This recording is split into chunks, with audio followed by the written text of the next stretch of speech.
The reason why we need a kind of affirmative action is just to encourage. Why is it to encourage? Why is it not to standardize as a prerequisite to say in our society, at all costs, certain amount of women should be able to run for elections? You just have to encourage because the barriers, the hurdles are very daunting. They may not have the tenacity that a man has. It has to do with availability of resources. How many women can lose hundreds of millions in an electoral contest and still dust herself up in another election and say, I'll contest again? Because of empowerment issue, economic empowerment is not equal in terms of skill set. If you belong to Old Boys Association and you are running for politics, they can do fundraiser for you. Even in a WhatsApp group overnight, you can get 100 million, 500 million. How many women enjoy such privileges? It's an age-long discrimination we've had against women.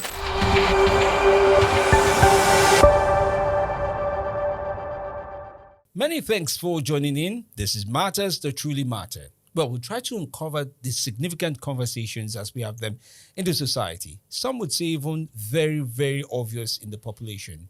Ideas around agriculture, shrinking civic space, women participation in politics. These are some of the ideas that continue to be part of our lives. Some treat them as minor ideas, even though they have major implications to the growing society and the future of the country, Nigeria. And today, we want to explore pretty much women participation in politics in every right of it. And yes, I have two wonderful guests that will be speaking and explaining and sharing ideas from challenges to solutions they really see as the way forward. I'm Femi D, Amele. And yes, I must also say that we're proudly supported in this effort to get this communication done through the HBS Foundation. And yes, this is produced by Vibing Brands. Fine Radio Co. is the leading partner for this. Our distribution partner remains Volume Pods. And yes, so here we are, women participation. Many of you would recall not too long ago the stories that have been built up from the last election. And I'm really anxious to share that with you shortly after I tell you about my guest. One of our guests today is Jide Ojo. Yes, Jide Ojo is a wonderful man. He has been in the development sector for nothing less than 15 years, if I would say. He attended the University of Ibadan, studied political science at master's level, and surely University of Lagos as well for his first degree. He's worked extensively as a development worker from organizations from 1998 till now, from the likes of International Foundation for Electoral System, UNDP. He has also worked with USID and quite a number of organizations. You can imagine his portfolio in the development sector from 1998 till date. And yes, he's been kind enough to provide us with some ideas, solutions, and his view on women participation. Also joining in today is Vaneza Udegbe Gregory. She is an accomplished sustainable development professional with a proven track record in leading impactful programs across Nigeria and, of course, around the world. Her excellent ability to work in a way that provides design, delivery, and management and project management continues to stand out. And yes, she does this by projecting even our passion along the lines of women and all that have to do with women political participation. And yes, all that sustainably being done. And yes, she holds quite a number of accomplishments, including a biomedical engineering degree, a master's level, I must say, from the University of Sheffield. And yes, she is advancing the world of gender advocacy, as one would say, and equity as much as I can. You both are welcome to the program. My pleasure. Thank you. Thank you. All right, let's start off with a story many of us may be familiar with. It's been interesting to just talk about women participation in politics, and sometimes people say they don't want to, they do want to. But I want to start, Vanessa, with your view around the story that happened in Kaduna State, during the build-up to the 2023 election. The women leader for the Labour Party assassinated. And one would almost say it's in politics, these things happen. But I can imagine the number of women that would rethink rejoining the world of politics just because of that single incident, and not to now talk of other incidents. What was your evaluation and what went through your mind, and what would you say that space has been like from that very development?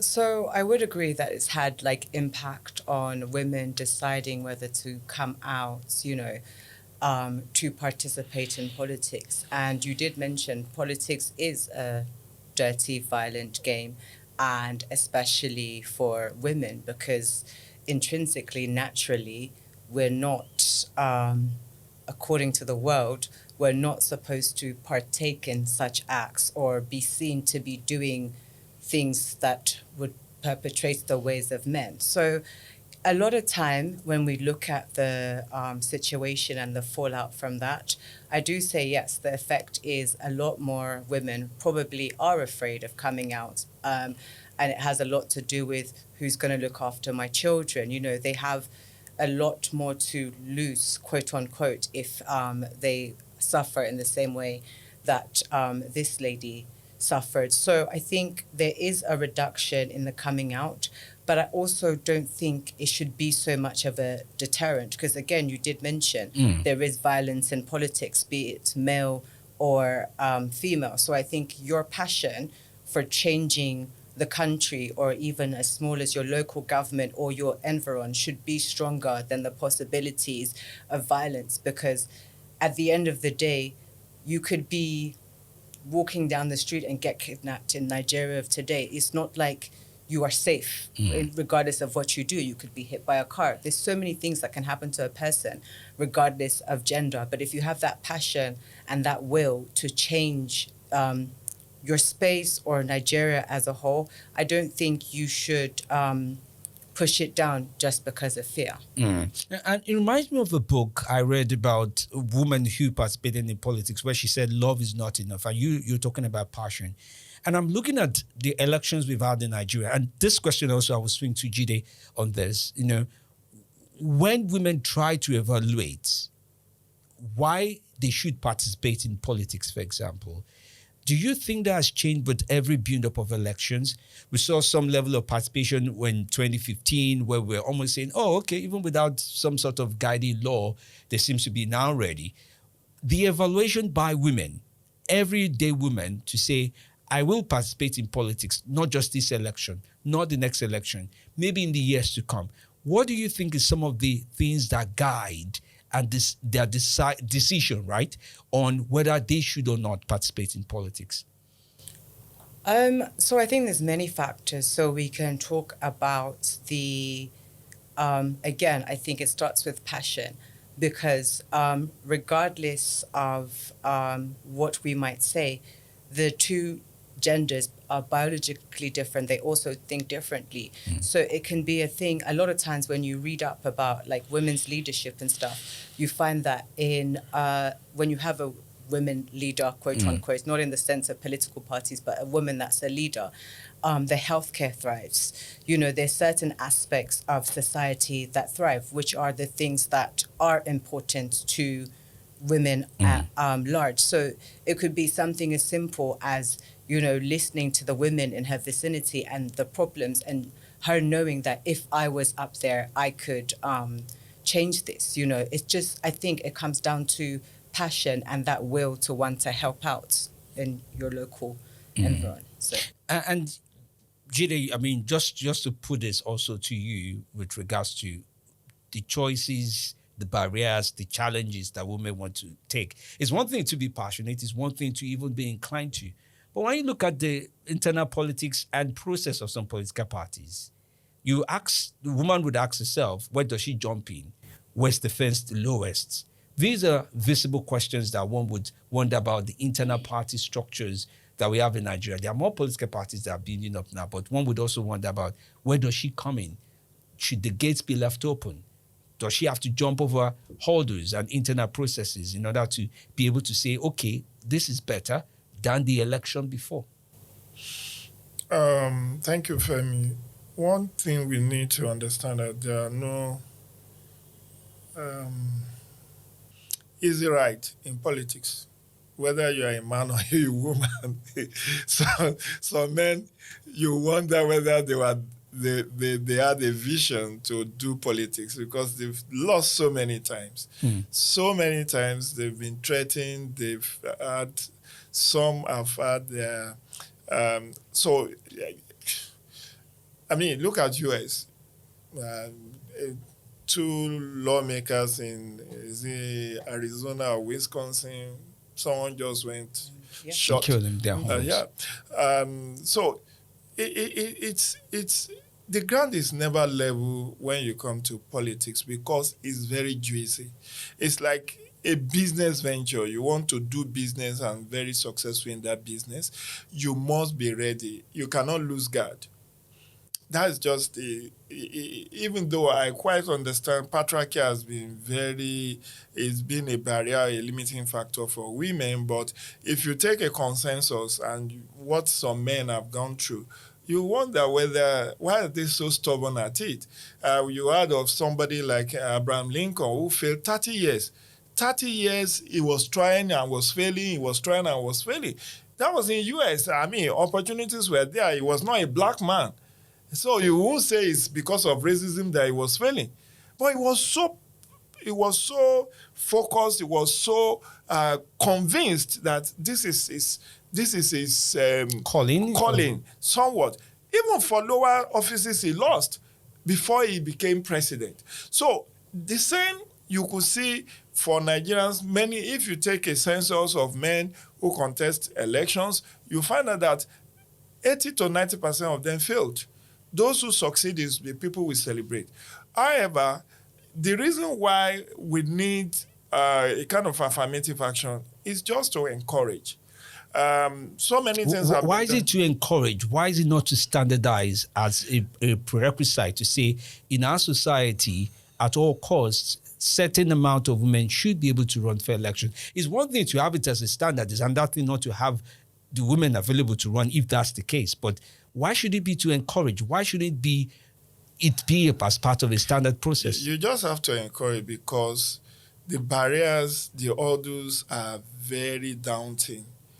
And women being, I don't want to use weaker vessel or stuff, they may not have the tenacity that a man has because it has to do with availability of resources. How many women can lose hundreds of millions in an electoral contest and still dust herself up in another election and say, I'll contest again? Take, for instance, Atiku Abubakar has been contesting for the presidency of Nigeria since 1991. 1991. He's been there over 30 years. And this man is not tired and he's approaching 80 and he has lost so much. Do you know, even 2023 alone, did you hear of any PDP fundraiser? The man bankrolled more or less his own election. But how many women can lose that and still say, I will do it again and again? Because of empowerment issue. Economic empowerment is not equal. And you know, again, it's an age-long discrimination we've had against women.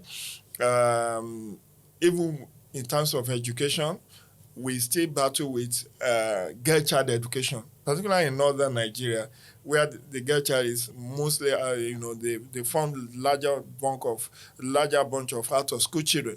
But even in the south, you find out that in a family of four, three boys and one girl, even if the girl is the number one child, the father will prefer to send the boys to school because of this mentality that at the end of the day, she will marry off.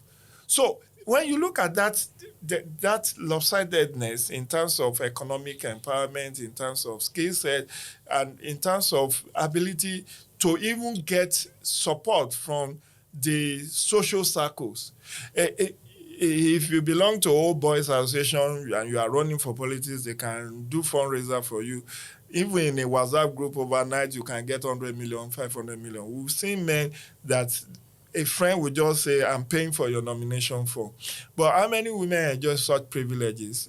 And so the bottom line, why we need to encourage, why we need to have this reserve seat, because I've also traveled extensively. I know what happened in Uganda, where the constitution exclusively said there are certain seats that are reserved majorly for women, and it's in all of the districts in Uganda. So why people condemn Uganda, for instance, and say, oh, Yoweri Museveni has been there for 35 years, is going to die in office. But when you look at the parliament, parliament of Uganda is very plural, because there are this reserve seat which women enjoy. And when you talk of reserve seat, it's not like there will be no contest. It's not like it's Baba Sokwe or one father has said, this is Vanessa, is the next senator.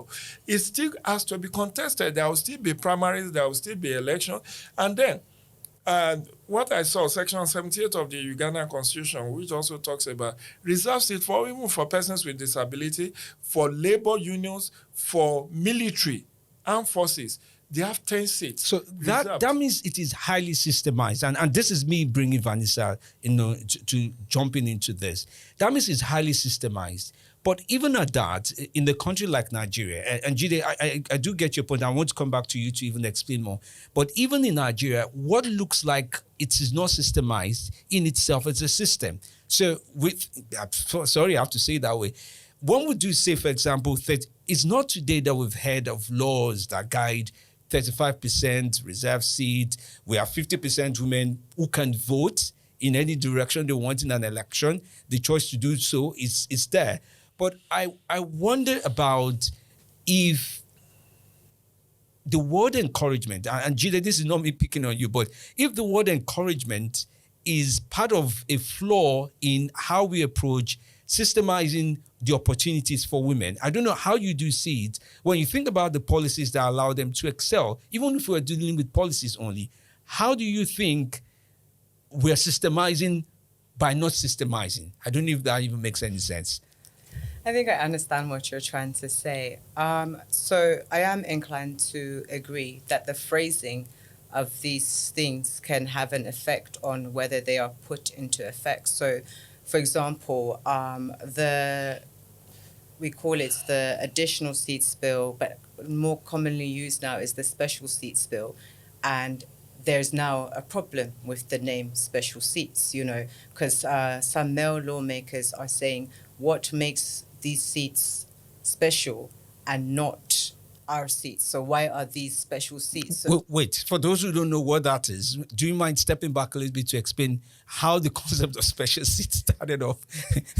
So going back a little bit, it's the same thing that Mr. Jide was talking about. It's about giving seats to women, so seats that only a woman can occupy. So it's been put on for the new constitution so that there is an additional 1 seat per district, per state for women in the Senate and an additional 3 at the House of Reps. But those seats can only be occupied by women, So, but like Mr. Jide said, you will run for elections, you will be elected into that seat, but all your opposition would be women, so you would run against fellow women in your states. So that's what the additional seats, the special seats, that's what it means. But now we've come to the point where it's called additional seats. Now it's been put as the special seats, but there's opposition because why is it a special seat? So, and we come to a thing of where we are becoming quite tokenistic for women, going back to how many women can afford to fund their own campaigns, So why don't we take it fundamental? A lot of people cannot afford to fund their political campaigns, because this takes it back to, if I have spent 300 million running across, let's say, 2 election cycles, and I finally managed to gain that position, I'm getting my 300 million back first and foremost. That's the first thing Sounds like a business system. Yeah, so that's literally the first thing I'm going to do. I'm going to recoup my money.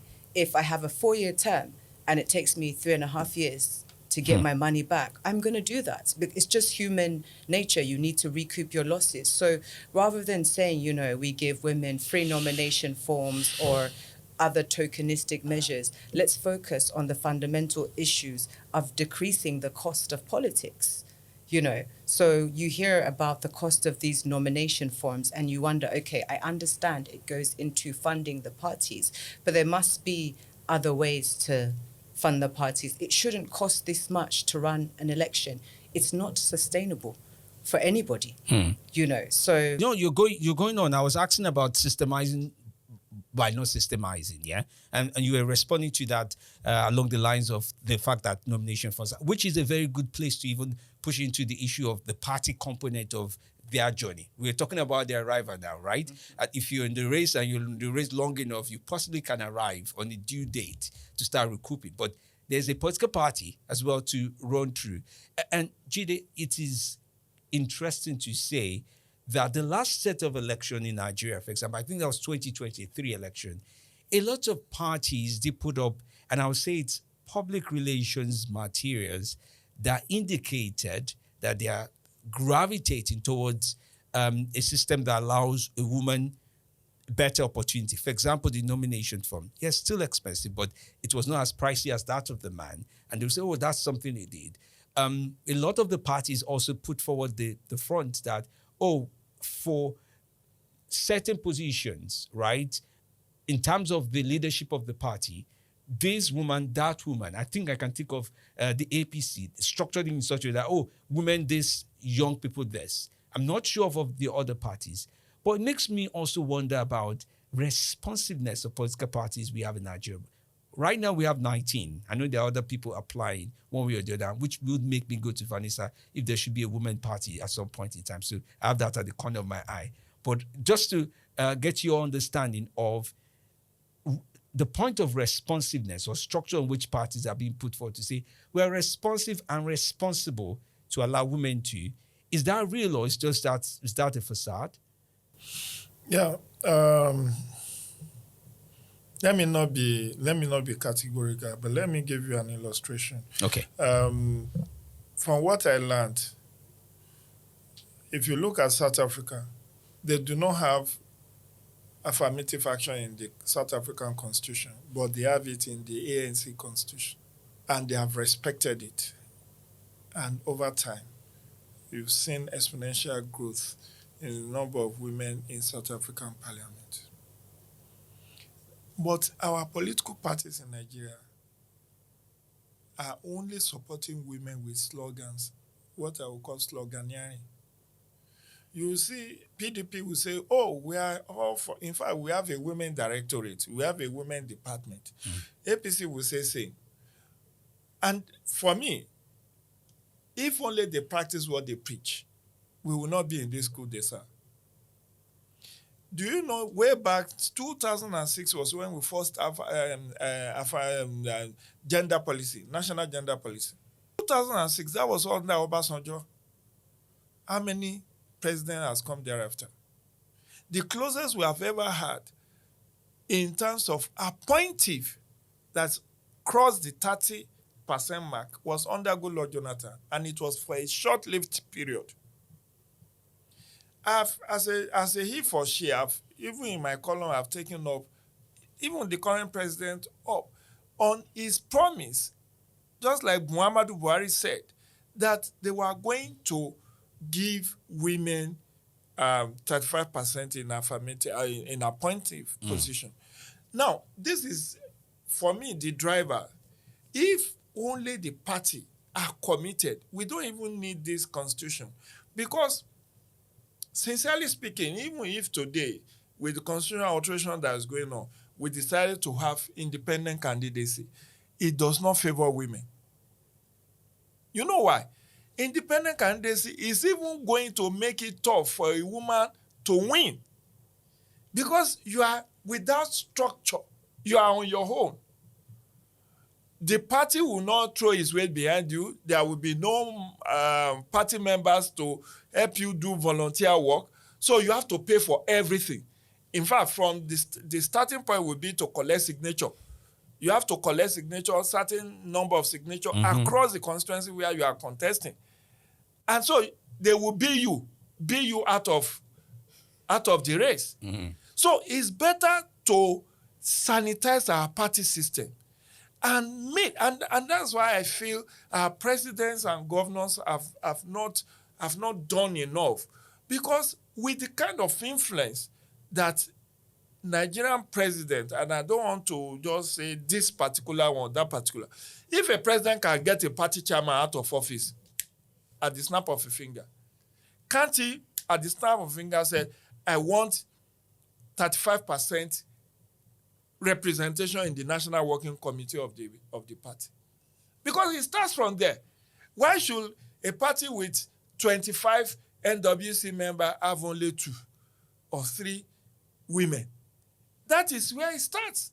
Because if all the position you get is national woman leader, deputy national woman leader, and maybe assistant financial secretary. And welfare. Welfare is always... Well, I don't know. Yeah. So, but assuming that the president will use his clout and said, no, I'm an he for she. Party chairman, this next convention we're having, PDP is having its convention maybe sometimes before now or next month. APC is scheduled its national convention for December. Assuming the president, being the leader of APC, decides, meet with the National Working Committee and say, hey, we've marginalized women for too long. Let's do something to support them. Ahead of this convention, I want to see us respecting this national gender policy, which has also been reviewed. Was it last year or 2 years ago? There is now a revised version of that national gender policy, which is a policy that is being driven by the Ministry of Women Affairs. So, but you see, none so deaf as those who will not hear.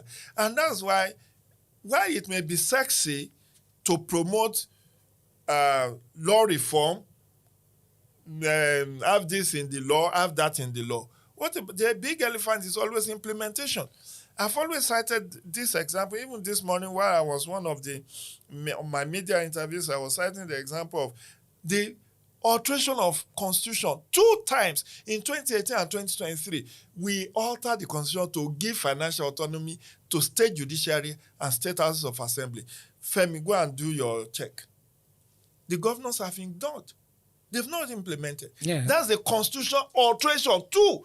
They first did when they did the constitution, the 2018 alteration, they said, it wasn't comprehensive enough. This is not implementable. They repeated it. National Assembly in the 9th Assembly decided to further alter to give financial autonomy to state house of assembly and state judiciary. But 2023 to date, then look at Supreme Court decision on local government autonomy. July 11, a year now, that decision was given by the apex court. Has it been obeyed? Are local government getting their funding directly from the federation account? So, you see, and that's why, while Obama came to Accra 20 and was saying we need strong institutions and not strong men. You need both. You need both strong men and strong institutions. Strong men who are he for she. Yes. Mr. President put his support behind his wife. That was why she was three times a senator in Lagos. She is not originally from Lagos. She is just married to him. But he put his clout, and that was not done in his governorship. He has served that his term in 2007 before he allowed his wife to go into Senate. But you just used the phrase allowed. Yes, allowed, because he could have said, you had him during the campaign. I recall when he said, Senator Oluremi Tinubu served that last year. During the campaign, she said, after this term, please, I want my wife back. I don't want her to go to the Senate. So if he has said, you can't go, Remi, there's no way Remi will have become a senator. But look at Folashade Bent, that represented Adamawa, either north, south, or central. She's from Ilesha. She's from Osun State. But her husband is from Adamawa. And the husband was able to flip and made her a senator in Adamawa while she's originally from Osun. So the issue of support system comes handy. But let me not lose sight of the question you asked, which is this party system. How stifling our party has been. Because when you look at the constitution of the party, they say, we are all in support of women. Some will put 35%. They will put but when the time for nomination comes, even the tokenism of free, I recall that Uju Ohaneye, that was later made the Minister of Women Affairs, was the only female aspirant, presidential aspirant ahead of 2023 under APC. She paid 2 million. The fund was sold for 100 million. But they said just pay expression of interest. That was what APC collected. Expression of interest, pay 2 million. But who was the first to step down at Igu Square? She was the first to say, I'm stepping down for Mr. President. And of course, it was a trade-off. She stepped down when they were making ministerial nominee. She is from Anambra. The president said, this lady that stepped down for me, where is she? She became minister. If she had managed her portfolio well, maybe she would have still been there rather than just 1 year minister. But that is also part of the challenge. We also don't have enough women. There are women, but we don't have enough women that can carry on their conviction, that can manage failure because of economic factor. Recall that I said we were both at Cost of Politics public presentation by WFD a couple of days back, and we learned during presentation, the guy that led the research said a man, one of the people they interviewed to get the cost of policy, said he lost 500 million to contest a ticket and still did not get that ticket. Can a woman lose 500 million and still come back in 4 years? Well, maybe somebody that you know could always get such funds from you. But okay. You've really put up you put up a brilliant argument around the challenge. But one of the key things you said is what I'm even going to build up and ask Vaneza. Local government, where are you from in order to support where you're running from? A woman is from this geographical region. She's married to someone from another geographical region. It becomes confusing if that ever comes to play to say, oh, I'm running for office to represent this particular region. How does one demystify that?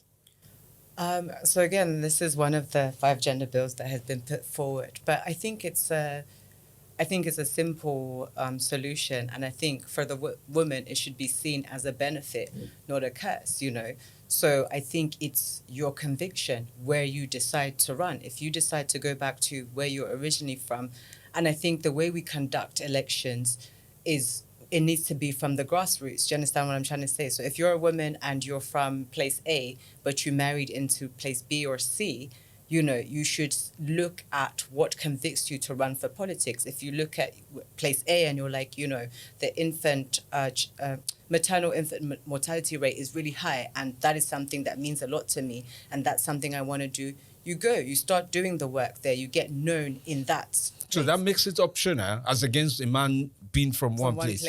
One place. So they can play to their advantage. They can't. But I'm saying it should be seen as a benefit. Not as it stands right now, it's quite difficult. There are some women who have managed to run in their place of marriage, and some who have managed to run in their place of birth. But like Mr. Jide said, it comes down to who's behind you.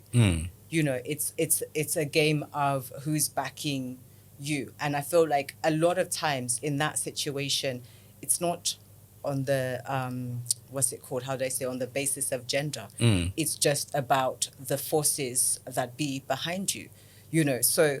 But I think going forward, that's what this advocacy is about, is that you should be able to, personally, in my opinion, like I come from Edo State. Let's say for some strange reason I wanted to go into politics in the future, be it that I married, let's say, a man from, I don't know, Kaduna, for example. I wouldn't want to run for politics in Kaduna or in Edo State. I'd want to run in Abuja, because I'm not going to run to fix a place that I'm not always present.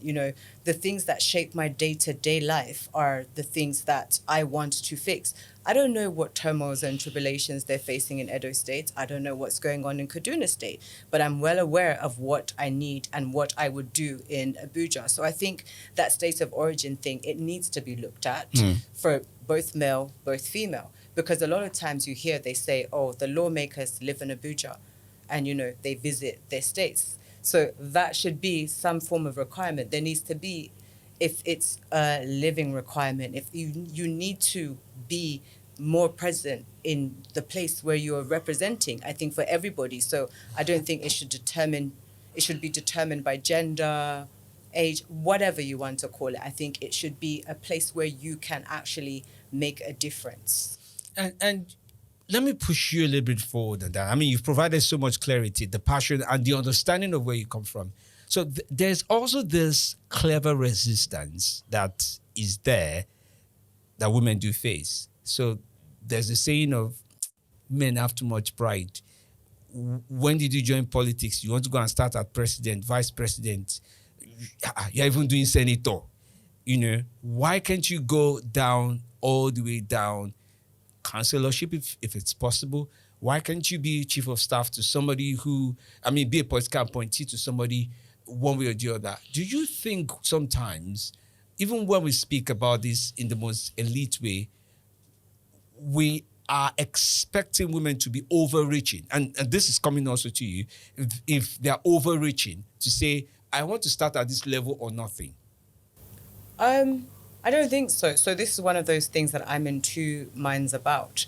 There's a lot of things that qualify people to be lawmakers. It could be just the trajectory you've taken in life, and looking at it, you can decide, I'm going to run for the senator position, and by all means go ahead.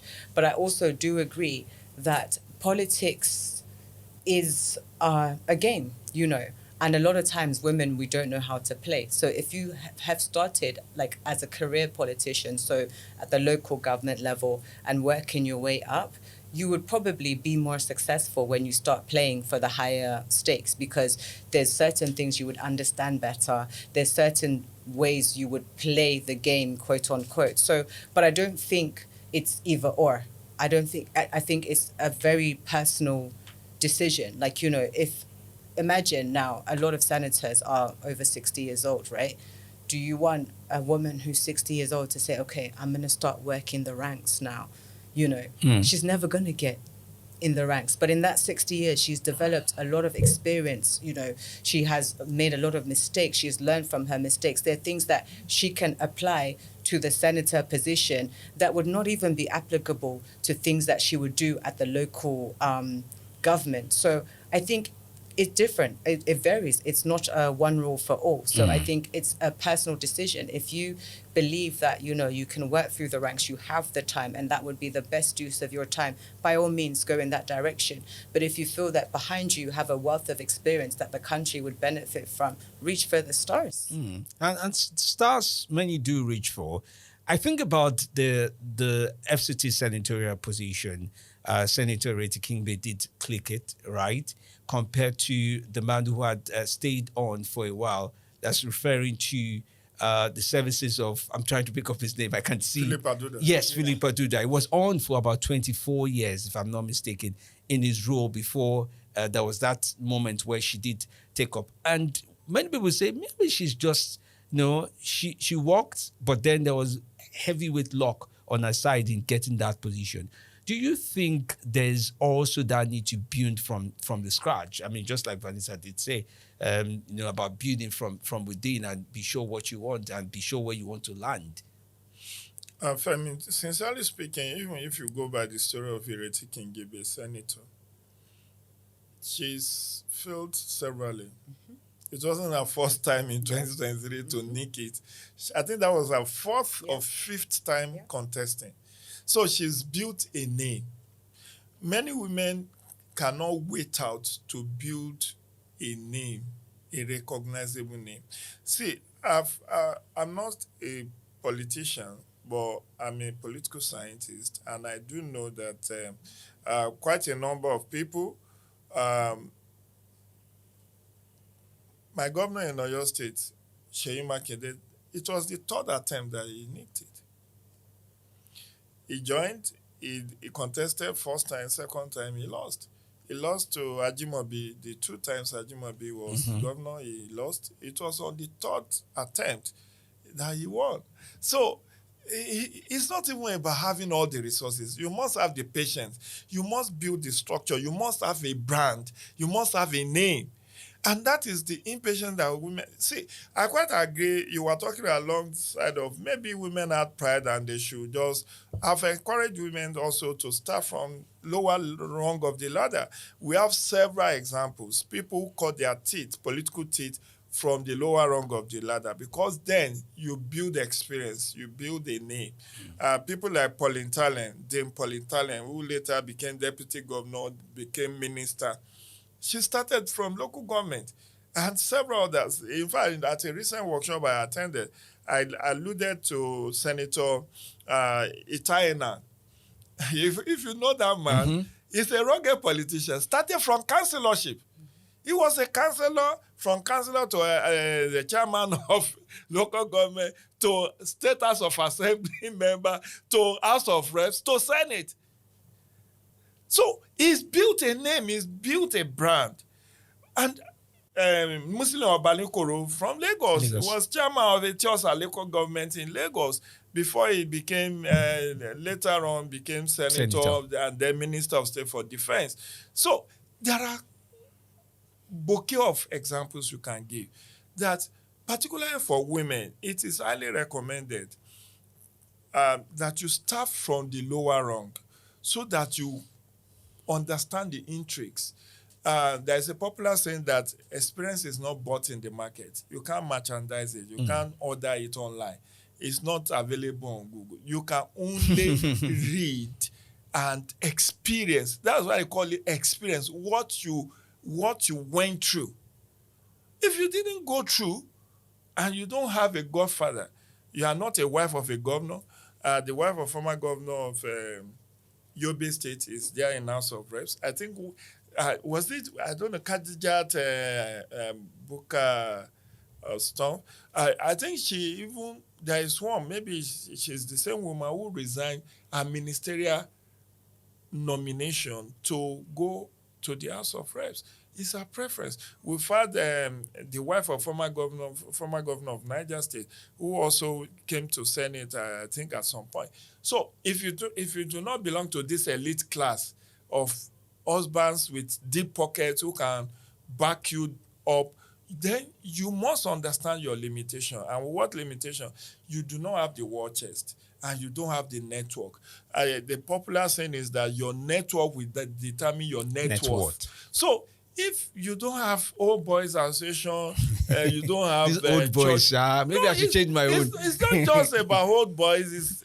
There are also old girls, but you know there are also business associates. There are also even ability to fundraise. I've been involved in capacity building for women, and I've done a lot of work for different women groups. In the lead up to 2023 election, I was in the 6th geopolitical zone building capacity of female candidates. And I told them, see, what did Obama do? Obama was a son of a poor man, not really a rich man. His father was from Kenya. He was in the state Congress. He has a name. He was a state senator in Chicago before he became a senator at the federal level.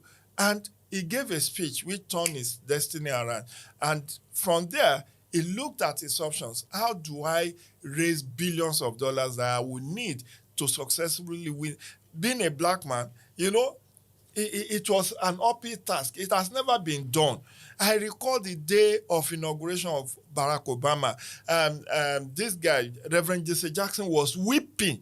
Not shed. He was weeping. He said he never knew he would live to see a day that a black man would be in a White House. They deliberately call it White House. It is meant for the white. And for over 200 years, it was for the white. But what did Obama do different? He to get the nomination, he gave a very inspiring speech. The establishment were rooting for him. But he realized he put his skills, not as a lawyer, but as a grassroots mobilizer, you know, to test and start raising $5, $10, $50 from ordinary citizens. And he fundraised higher than his co-contestants in the Republican Party. I think it was Democratic Party. No, in the Republican, I think it was this senator.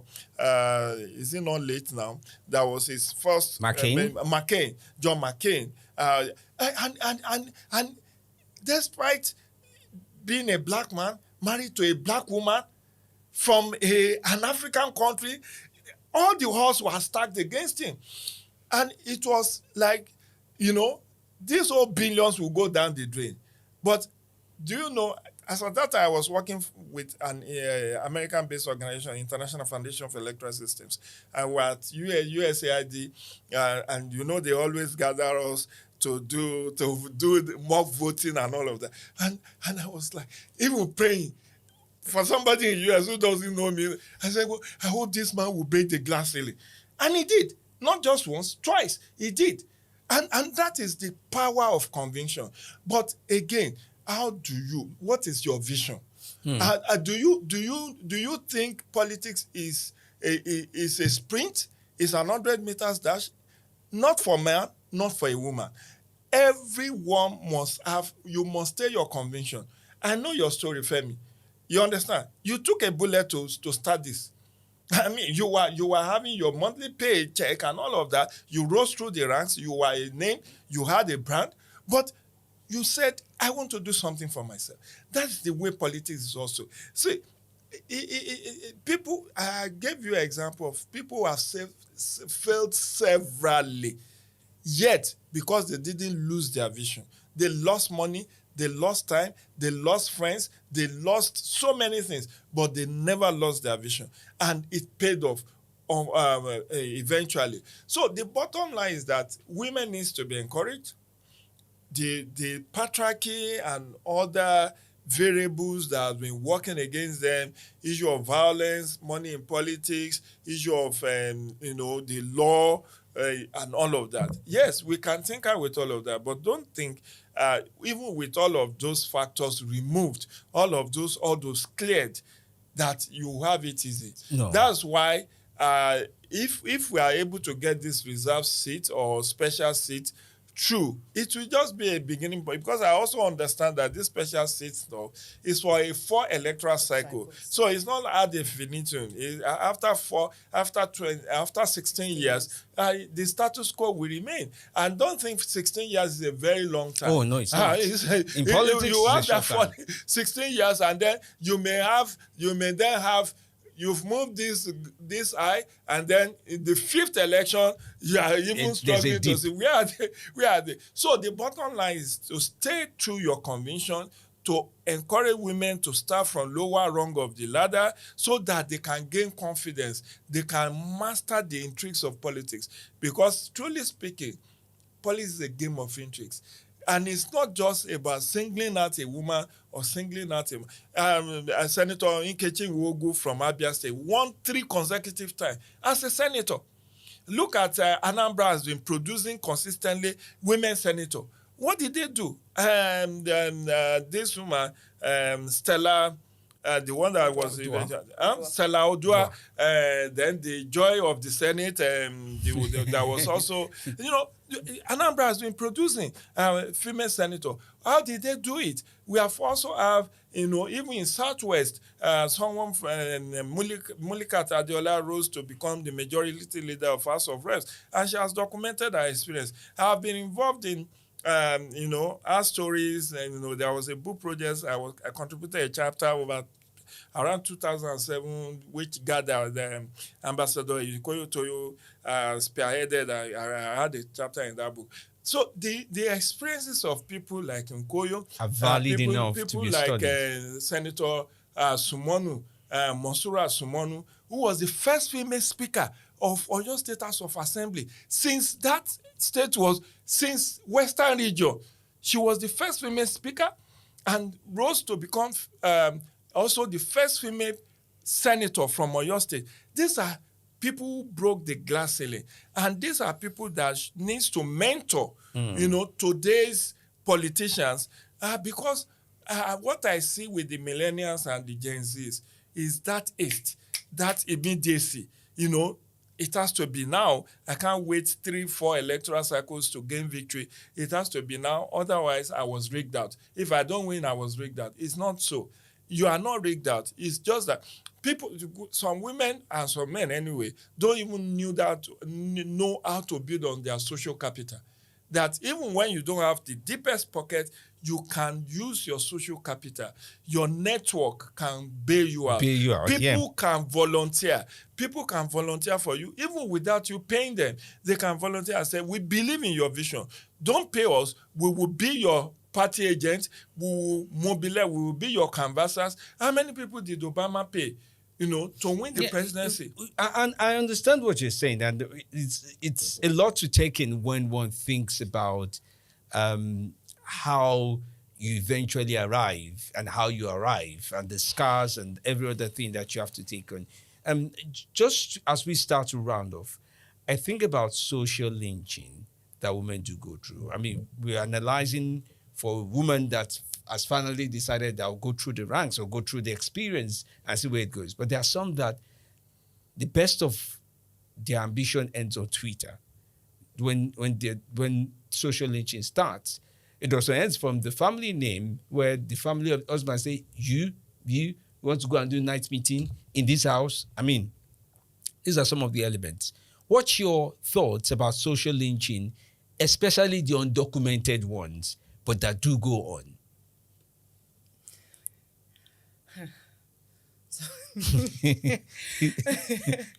I think this is a lot to unpack, but I would say, so let's start with the late night meetings, for example.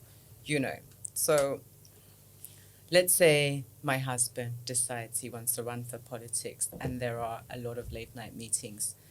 Why don't I get to have a say to say, I don't like you going out at night, whether it's to meetings or whatever? But then he will say to me, it's imperative, this is when politics is done, right?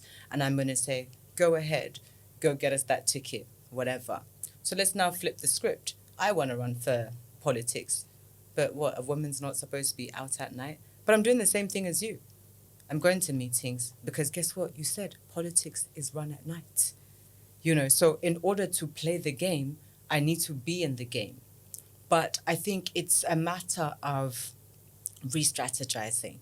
It's up to political parties, godfathers, to say, if we want women to participate, and because society believes that, a woman should not participate in late night closed door meetings, then maybe they need to have meetings during the day, whatever.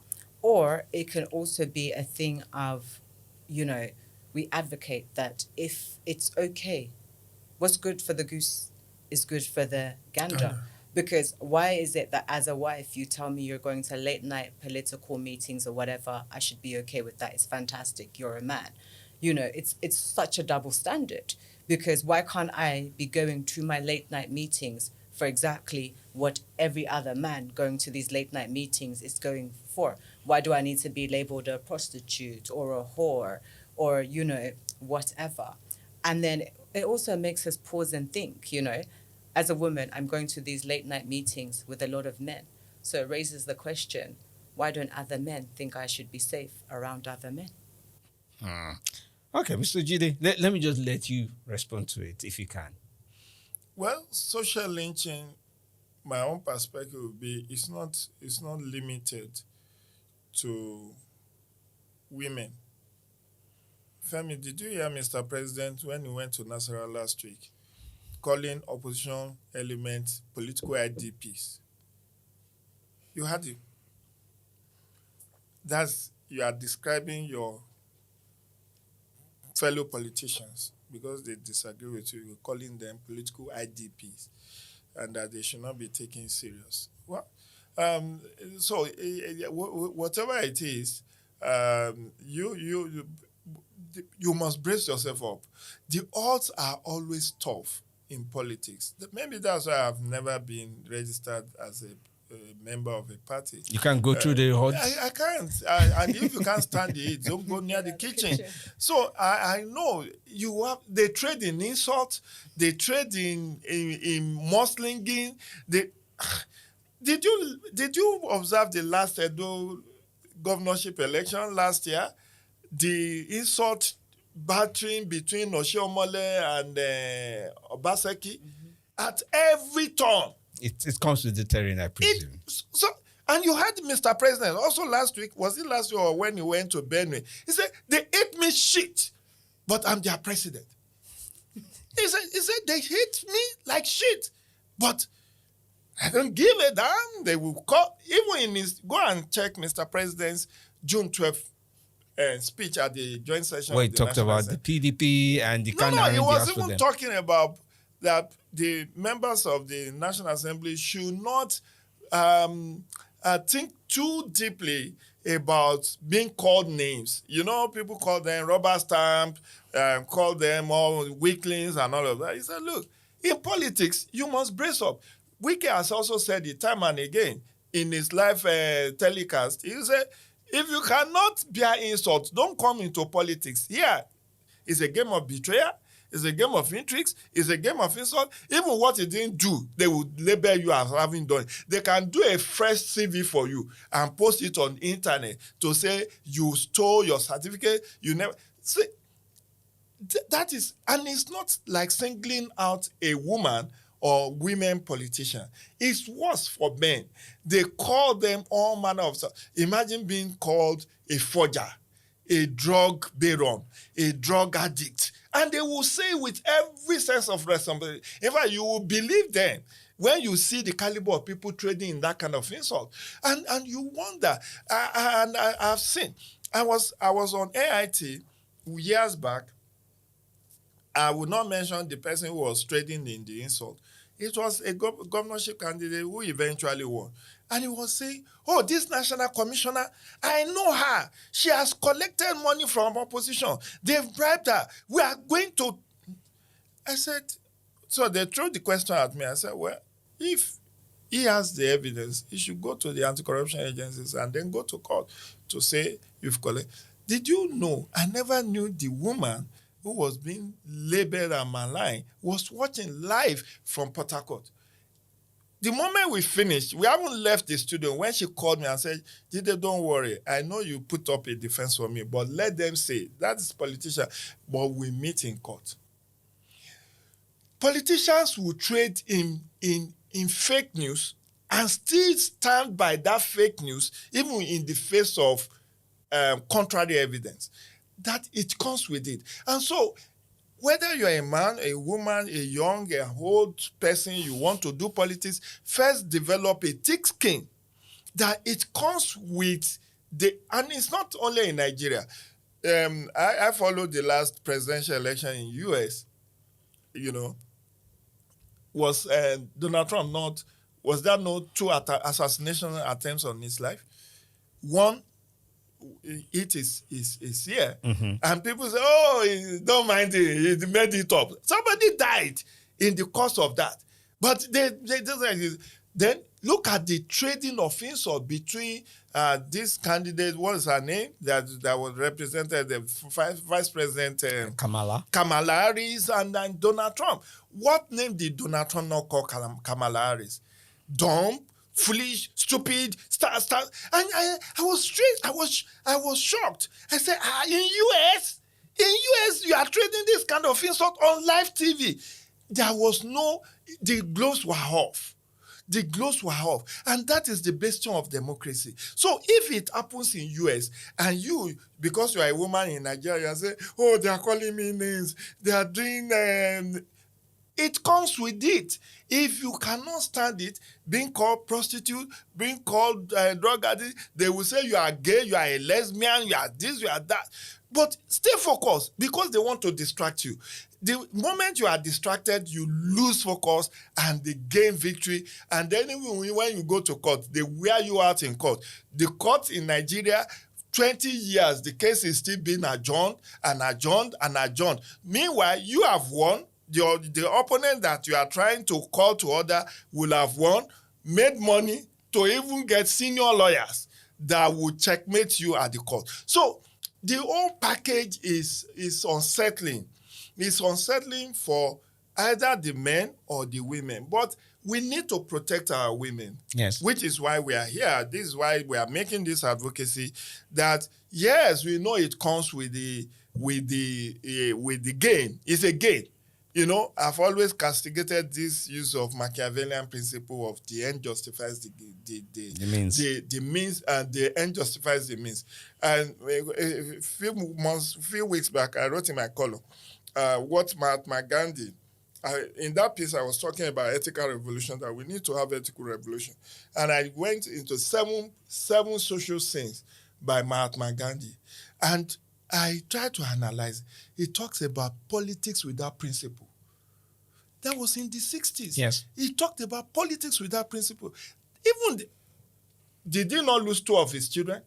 The same Mahatma Gandhi. Remember, Indira Gandhi was assassinated, Rajiv Gandhi was assassinated, even though their father was never a prime minister. But he lost two children to politics, even when they were prime minister. It tells you how violent politics can be globally, and it is globally. Actually. So we just need to protect and encourage women in reforming the laws, in removing the social barriers, including what you are saying about what is it again, the social lynching. We need to moderate it. Fortunately, we have what is called Cybercrime Act in place now. So if anybody cyber lynch or lynch you on the social media, you have a right to seek redress. But again, it comes at a huge cost. Yes, because it's not prompt, and you may just get honestly distracted. Look at the Natasha and Akpabio saga. Let's unlock that. No.